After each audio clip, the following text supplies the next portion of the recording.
आपकी और मेरी क्षमा करने की हमारी क्षमता एक मांसपेशी की तरह है, जिसे मजबूत बनाने के लिए हमें व्यायाम करने की आवश्यकता है।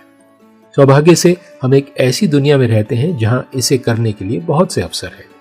मैं हूं क्रिस्टोफर सिंह और आज के ताजा कार्यक्रम में आपका स्वागत है। हम पिछले कुछ दिनों से यीशु की शिक्षाओं के आधार पर पाप के बारे में बातचीत कर रहे हैं। उनका पहला बिंदु यह है कि प्रलोभन हम सभी के लिए वास्तविक है।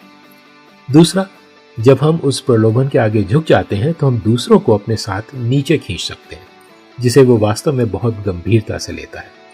जैसा हमने कहा, बाइबल में लिखा है लूका 17 अध्याय 1 से 3 वचन में, फिर उसने अपने चेलों से कहा, हो नहीं सकता कि ठोकरें ना लगे, परंतु हाय उस पर जिसके कारण वे लगती हैं।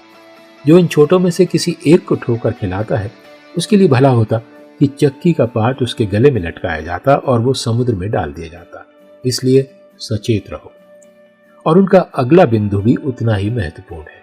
यहाँ लिखा है लूका 17:3 में, यदि तेरा भाई पाप करे तो उसे डांट, और यदि वो मन फिराए तो उसे क्षमा कर, और यदि वो दिन में 7 बार तेरे विरुद्ध पाप करे तो 7 बार तेरे पास आकर कहे मैं पश्चाताप करता हूं, तो तू उसे 7 बार क्षमा करना।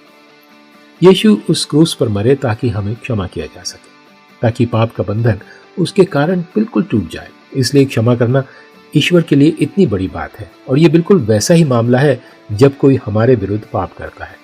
आप उस बंधन को तोड़ना चाहते हैं। क्या आप उनके पाप के परिणामों को फैलने से रोकना चाहते हैं?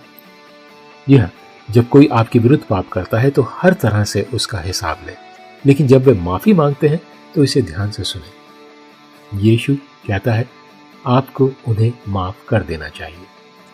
ये परमेश्वर का ताजा वचन है आज आपके